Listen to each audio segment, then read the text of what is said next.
This is Jens Mattis, art director on The Darkness. You're watching a short little featurette that I made on the graffiti sessions that we had for the game. The painters who were kind enough to help us out with this are all sort of Swedish elite when it comes to graffiti art, and some of them are still active, so that's why we had to make sure that they're all anonymous. For the game we had 2 graffiti sessions. This is all from the first session. Everything that you see I recorded on my cell phone, so that's why the quality is so crappy. When we started making the game, we went to New York and took lots of pictures of graffiti art in New York.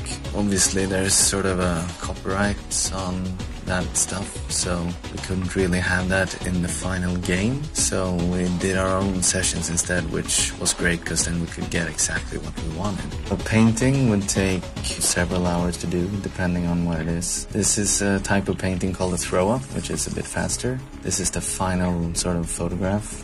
This is what the texture looks like, and this is what it looks like in the game. Now, at this point, the game is not finished yet, and we haven't sort of selected all the locations for these bigger paintings. So some of them will be in different places compared to what you see here, because when I'm making this little featurette, it's a few months before the game is done. We went down to a small town in Sweden called Norrköping, where they have like a wall that you can paint stuff on. So lots of Swedish graffiti artists travel there because, you know, it's legal. We really wanted some sort of old school type New York-y look to the graffiti art.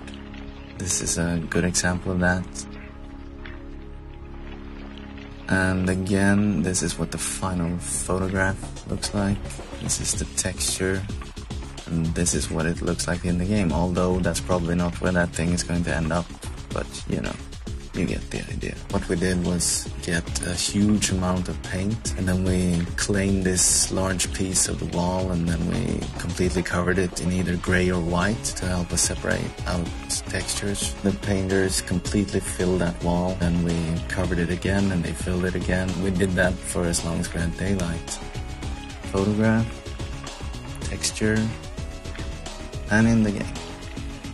This guy is Björn. He works with us here at Starbreeze. He's not a graffiti artist, so I don't have to cover his face. He's an art student right now, so he was very precious about his pig, that it was just perfect. That's why he's standing here for so long. And he pitches in with us and makes a few levels here and there for our games.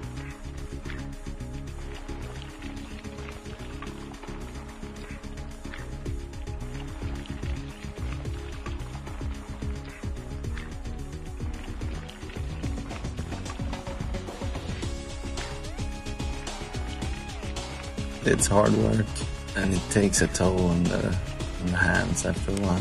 I feel a bit guilty because we left a huge mess by the end of the day. We'd been there painting for like 12-13 hours straight, and we just couldn't find a place to dump all the garbage, and we couldn't fit it in the car, and yeah, so we just left it. So if anyone who's watching this was the person who had to pick that stuff up, you can send a bill to us here at Starbreeze.